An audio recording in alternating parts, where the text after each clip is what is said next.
嘉定13年7月，景献太子赵洵去世，宁宗堂弟夷王赵昺的继子赵弘就成为皇子人选。宁宗下了一道诏书，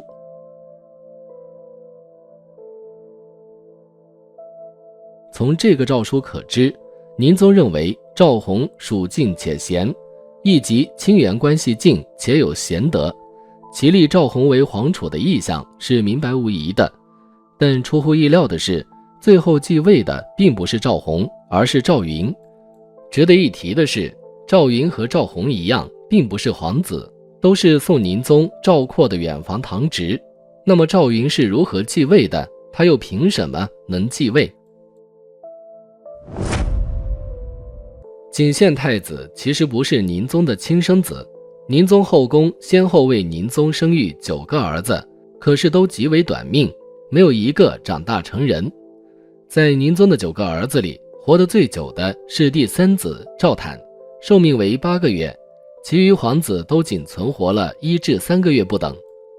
儿子们的早夭给宁宗带来了极大的烦恼和失望，没有合适的皇位继承人，被称为国本未立，成为王朝延续统治的一个重大政治危机。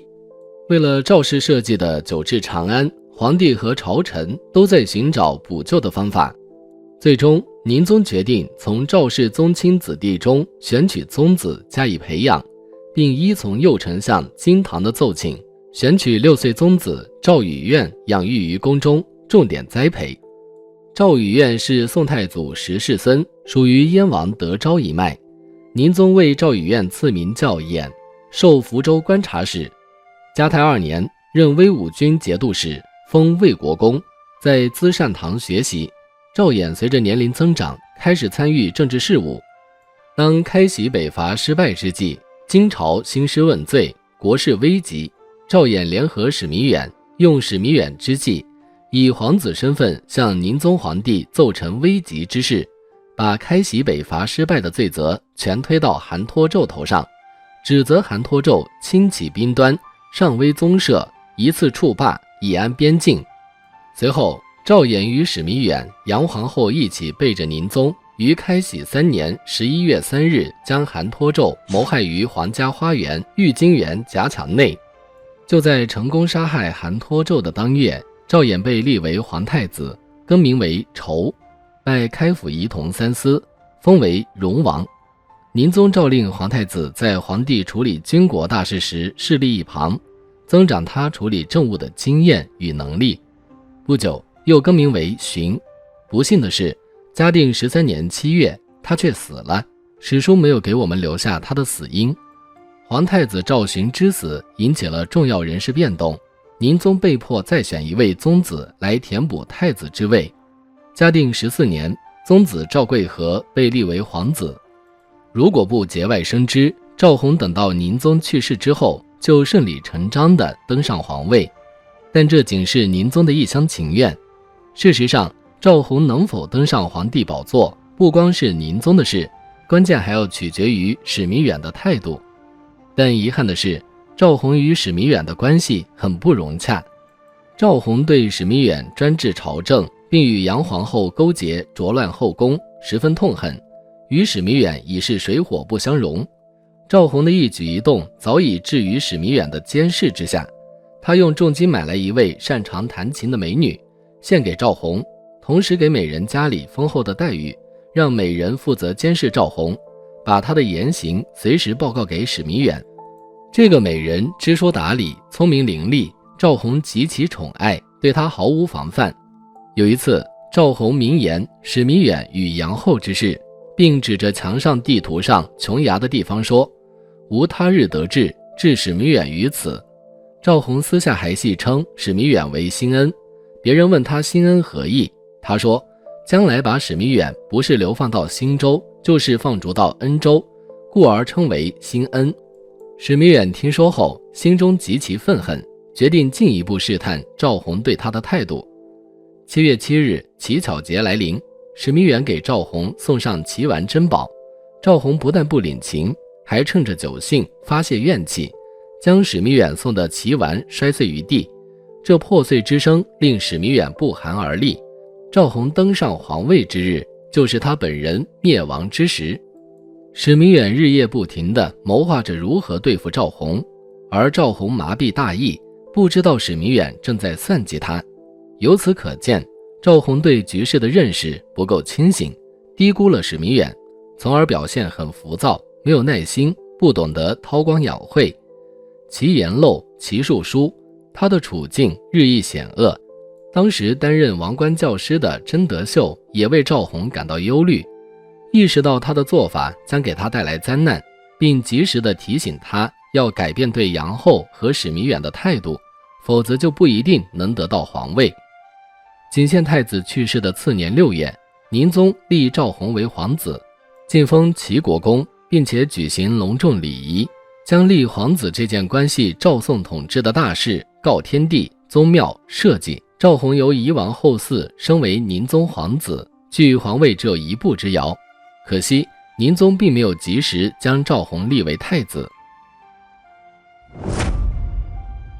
就在赵弘立为皇子的当月，嘉定14年6月，史弥远为赵虞举补丙一郎，开始了皇位的激烈角逐。这位新晋的宗子的步伐之快，令世人刮目相看。6月才补丙一郎，8月便授右监门卫大将军，赐名贵城。同月又授果州团练使，立为宗室皇帝夷王嗣。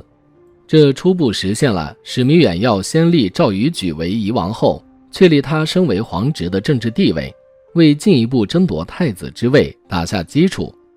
嘉定15年，皇子赵弘晋封济国公，任检校少保，同时赵贵成也加封邵州防御使，可谓步步紧逼跟进。嘉定17年闰8月，宁宗皇帝已染重病，不省人事，在史弥远操纵下，宣诏立赵贵成为皇子，改赐名云。至此，赵云与赵弘并立为皇子，身份地位相等，登帝位已是万事俱备，只是等待时机了。史弥远在不断抬高赵贵成地位的同时，想方设法诋毁皇子赵弘。一方面，史弥远趁向宁宗奏事的机会，不断在宁宗面前数落赵弘的短处和恶行，动摇宁宗对赵弘的好感。在史弥远的一再诋毁下，宁宗皇帝开始相信皇子赵弘的种种不好，怀疑其能否担当大任。宁宗于嘉定17年正月，史弥远进言之后，忧形于色，隶属赵弘沉溺女色、轻溺群小、傲慢放纵、荒淫无度等品行缺陷。宁宗也已开始相信史弥远对赵贵成的好评，认为贵成皇侄端重英务，可成宗挑，并欲立为皇子，续正元良之位。史弥远趁机怂恿宁宗说，圣意坚定如此，宗社之福。但是由于事大体重，史弥远不肯贸然行事。另一方面，史弥远施展诡计，挑拨破坏赵弘与杨皇后的关系，达到杨皇后怨恨赵弘的目的。起初，杨皇后与赵弘本无矛盾，且杨皇后把侄孙女吴氏嫁给赵弘为夫人。不过吴氏性急妒忌，赵弘与吴氏又产生小的摩擦，赵弘盛怒之下，误将杨皇后送的水晶双莲花打碎。吴氏随后入宫，就以皇子碎花之事向杨皇后告状，杨皇后极为气愤。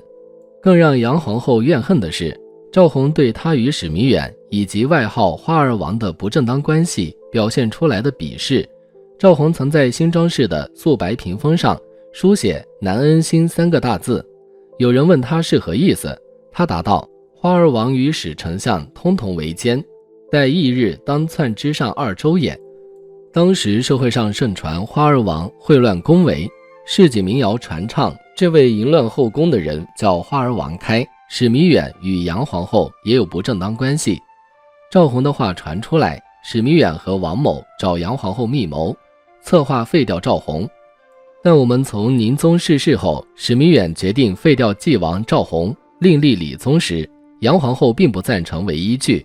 知道杨皇后对赵弘的态度与史弥远对赵弘必欲废掉的态度有分歧。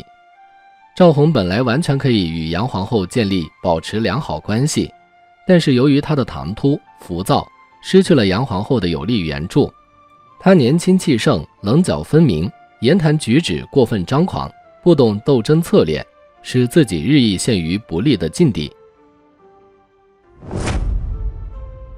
相形之下，赵云表现得极其恭顺，沉着冷静而有心机。在险恶而变化多端的陌生环境中，他沉默寡言，循规蹈矩，喜怒不形于色，并且谦卑有礼，尊师好学，绝不违背史弥远的旨意。赵云成为夷王后嗣，史弥远精心选择信得过的人担任他的老师，加强对他的教育和引导。史弥远经过考察，决定选择国子学录郑清之担任赵云的老师，同时也是赵云的监督人，忠实地执行史弥远的教育思路。史弥远为何选择郑清之担任此重任？除了郑清之是进士学官，具备讲官基本条件外，重要的有2条：一是认为郑清之忠实，不会误其大事，这是最基本的；再就是他们同为沁园府鄞县人，有同乡之谊，这与史弥远看重于天锡大致相同。于天锡亦为进士，沁园府人，姓景苑，且曾为史弥远言为弟子师。郑清之教导赵云尽职尽责，每天教他读书作文，又购买来高宗的书法令他临摹。郑清之拜见史弥远时，就把贵成写的诗文书法出示给他看，史弥远赞不绝口。史弥远曾询问郑清之：“吾闻其贤已熟，大要尽何如？”郑清之回答说：“其人之贤，耕仆不能数，然而一言以断之，不凡。”史弥远很满意，更加坚定了他拥立理宗的决心。赵云在朝堂或其他场合均表现得庄重严肃，不苟言笑，颇具帝王风度，同时也令人捉摸不透。他静观事态的发展，不敢流露自己的真实意向，用凝重寡言掩饰自己的惶恐和浅薄无知，用举度有常来减少周围人对他的批评和反感。如果说皇子赵弘的性格主要是浮躁和莽撞，那么赵云则表现得冷静而审时度势。在这一点上，他确实比赵弘明智，自不待言。嘉定17年8月，宁宗病情恶化，史书没有载明其病症及病因。同年闰8月，宁宗皇帝病逝于福宁殿，享年57岁。关于宁宗的死因，有人说是史弥远将他毒死，宁宗不得善终。然而关中之事极为机密，无有确证，只好让他成为一桩悬案。宁宗逝世后，史弥远派遣郑清之到夷王府给赵云通报情况，告诉他史弥远将拥立他为皇帝。赵云内心极为矛盾，在这生死攸关的时刻，他不肯吐一字。郑清之再三解释，他默然不应。最后郑清之急了，极其诚恳地对他说：“丞相以清之从游之久，故使不负心于足下，今足下不达一语，则清之将何以复命于丞相？”这时他才拱手慢慢的含糊其辞地答道：“绍兴老母在。”他既不拒绝，同时也表达出他对这个行动的担忧，生怕事情不成，连累家人。郑清之赶回去将他的言行报告史弥远，两人愈加叹其不凡。这时住在万岁巷的皇子赵弘正在焦急不安地等待召唤入宫，等了许久仍无动静。史弥远坚守宫中，紧张而有序地安排着宁宗善后和新主登基之事。他派遣皇宫卫队快去宣召皇子，特意叮嘱道：“今所宣是宜晋惠王府皇子，非万岁巷皇子，苟误则汝曹皆处斩。”皇子赵弘已焦急难耐，透过墙缝观察外面的动静，隐约看见宫中卫队从他的府前经过而不入，更加疑惑。不久又看见他们簇拥着一个人急匆匆地走过，天色昏暗，没有认出被簇拥的那个人是谁。赵弘这下被眼前发生的一切彻底弄糊涂了。赵云来到福宁殿，史弥远引领他到宁宗灵柩前举哀完毕，然后再宣召皇子赵弘。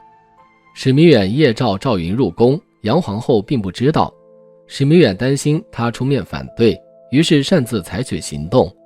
史弥远派杨皇后之兄杨次山的儿子杨谷、杨时把废赵弘、立赵云的打算通报杨皇后。杨皇后不答应，说皇子赵弘是先帝所立，岂敢善变。当夜，杨谷、杨时往返7次，奔走于史弥远与杨皇后之间，沟通意见。杨皇后还是不同意。杨谷、杨时见姑母固执己见，急得跪在他面前哭泣哀求道：内外君民皆已归心，苟不立之，祸变必生，则杨氏无教类矣。杨皇后沉默良久，掂量厉害，最终让步了，问道：其人安在？史弥远召唤赵云来到杨皇后跟前，杨皇后抚着他的背，不情愿地说：汝今为无子矣。史弥远在沟通杨皇后的同时，深夜召学士院翰林学士知制告程璧速速入宫。程璧字怀古，徽州休宁人，宋光宗绍绪4年进士，也是宋宁宗喜欢的臣子。这时担任学士院翰林学士，知制告，被皇帝咨询顾问，负责撰写重要制告诏令。翰林学士是一个清闲但很重要的官职，宋太宗曾称之为神仙之职。宁宗去世，史弥远夜召程璧，程家大为惊恐。程璧之妻是孝宗朝丞相王怀的女儿，虽见过世面，但面对这突如其来的事端，惊恐万状，止不住涕泣起来，怀疑程璧此次深夜被召入宫，恐遭不测，暗中派人在后面跟踪窥探。当他得知史弥远出宫迎接，才收住泪水。史弥远拉着程璧的手，一同进入宫境。程璧根据史弥远的授意，假冒宁宗皇帝的名义起草遗诏，文思泉涌，挥毫似飞。一夜之中，一连串起草了25道诏令。程璧文风如此之健，除了天赋才气，还有一层挡不住的诱惑。原来史弥远为了说服他伪造宁宗遗诏，曾向他许诺，事成之后让他和史弥远共同执政。其实到后来，史弥远却不肯兑现诺言，借口是程璧私下接受了杨皇后赐予的1袋黄金。史弥远非常记恨。赵弘应命赶到，但每过一道关门，禁卫都严加盘查，把他的随从拒之门外。史弥远也引领他到宁宗灵柩前举哀完毕，又带他出帐，令殿前禁军最高统领、殿前都指挥使夏震看守住他。然后史弥远召百官立班宣读宁宗遗诏，仍旧安排皇子赵弘处于原来的皇子的位置。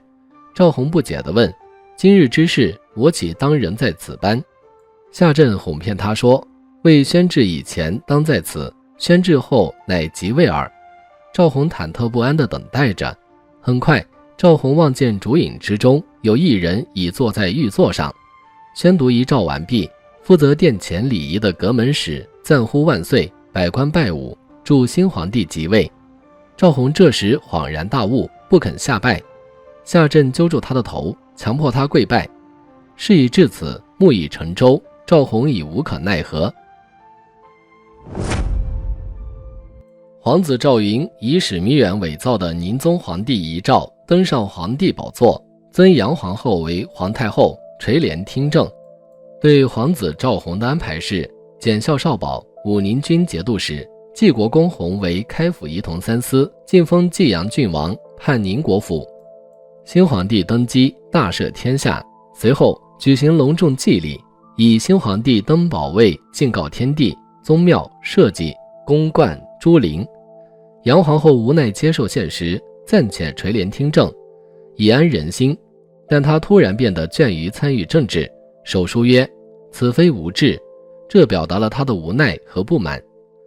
杨皇后虽不贤淑，但颇具政治头脑，出处进退很有规矩。《宋史杨皇后传》对她的评价是贴切的：颇涉书史，知古今，性复机警，任权术。自开禧3年与史弥远合谋诛杀自己的死敌韩托胄以来，两人在政治舞台上里应外合。作为一位皇后，想做的事几乎无不称心如意。想来这种日子已度过18个春秋，这回废赵弘立赵云，完全是史弥远一手操纵。